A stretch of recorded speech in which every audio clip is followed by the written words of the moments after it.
എന്നാൽ എല്ലാം നഷ്ടപ്പെട്ട് പന്നിയുടെ കൂട്ടിൽ കിടന്നപ്പോൾ അവൻ തിരിച്ചറിഞ്ഞു, ഞാൻ ഇന്നലെ വരെ ശ്രദ്ധിച്ചതും ഞാൻ ഇന്നലെ വരെ വിചാരിച്ചതും ഞാൻ ഇന്നലെ വരെ ചിന്തിച്ചതുമെല്ലാം തെറ്റായിരുന്നു.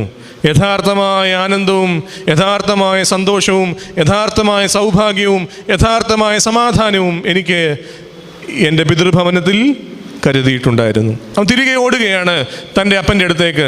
അവിടെ വിശുദ്ധ വേദപുസ്തകത്തിൽ കൃത്യമായി വായിക്കുന്നുണ്ട്, അവൻ ദൂരെ നിന്ന് വരുന്നത് കണ്ട് അവൻ്റെ അപ്പൻ അവനെ കണ്ട് ഓടിച്ചെന്ന് സ്വീകരിച്ചു.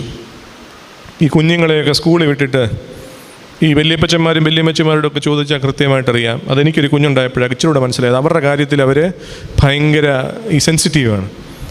ഈ കുഞ്ഞുങ്ങളെയൊക്കെ ഇങ്ങനെ പുറത്തോട്ട് വിട്ടു, ഇല്ലെങ്കിൽ സ്കൂളിൽ വിട്ടു, ഇല്ലെങ്കിൽ അംഗനവാടിയിൽ വിട്ടു. എന്നിട്ട് അവർ തിരിച്ചു വരുന്നൊരു രംഗമുണ്ടല്ലോ. ആ കുഞ്ഞുങ്ങൾ ദൂരെ നിന്ന് വരുന്നത് കാണുമ്പോഴേ ഈ അപ്പച്ചനും അമ്മച്ചിയൊക്കെ ഓടിച്ചെന്ന് കുഞ്ഞിനെ ഇങ്ങെടുക്കും. ഇല്ലേ, അമ്മച്ചിമാരായിട്ടുള്ളവർക്ക് അറിയാം.